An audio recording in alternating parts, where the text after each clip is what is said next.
How are you guys doing? Today's day 42 out of 75 hard. Today's quote is: sad has 3 letters, but so does joy. Fall has 4 letters, but so does rise. Curse has 5 letters, but so does bless. Ignore has 6 letters, but so does listen. Enemies has 7 letters, but so does friends.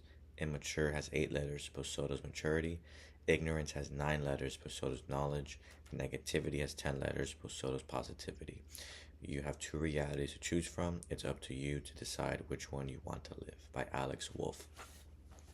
For me, this is a very simple quote.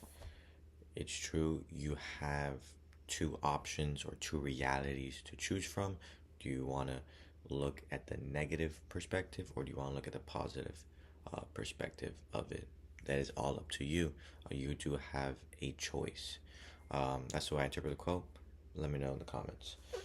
So today's the first day of Art of War, and let me tell you, there are some big words here that I do not know. Like first couple of pages, I was like, shoot, gotta search up the definition and just write out like what it means, because I'm just like generally just do not know what it is. So I feel like this book is definitely going to help with my vocabulary. Um, but it is pretty interesting in how it's just like right now, it's just like talking about war, especially it's talking about how you don't want to, like, if you can win a fight without even fighting, man, that's like big props, right? And well, one thing I don't understand, it says like in the beginning of each chapter, it says Sun Tzu said, and then like then it starts off. But I'm wondering, it's like, why say Sun Tzu said? Isn't the author Sun Tzu? But that's just my thing. But he was also talking about how you don't want to have like a long war. The reason why is because resources, your guns are gonna like they're basically gonna rot, but also too, the passion of your soldiers is gonna deplete as well, right?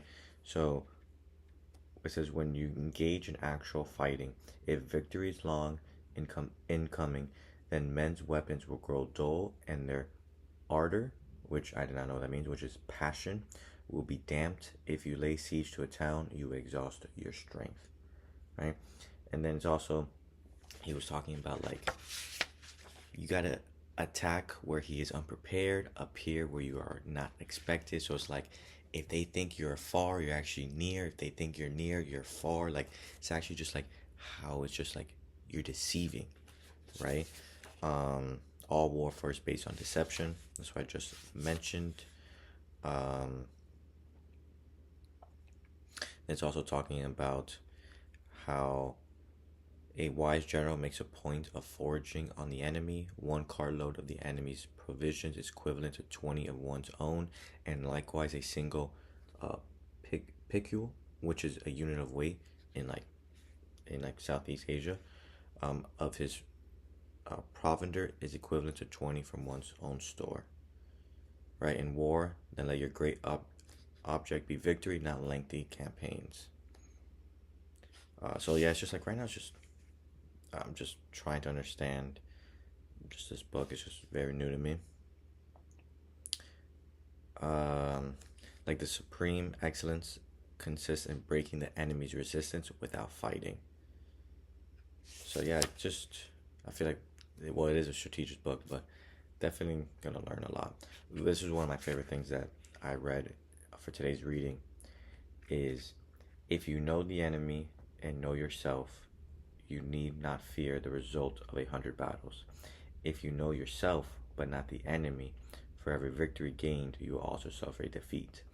If you know neither the enemy nor yourself, you will succumb in every battle. It's just like, wow. Because if you know yourself and the enemy, because if you know how the enemy thinks and you know how you think, like, victory, right? But if you only know yourself but not the enemy, you might be like just even. But if you don't know yourself or even the enemy, you're gonna lose every time. So that was, for me, that's the way I interpret that. But yeah, just it's a fun reading. Definitely, like I said, my vocabulary is going to increase.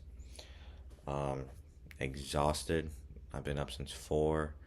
Went to school, work, skating, and then running outside, and even doing some PT training as well.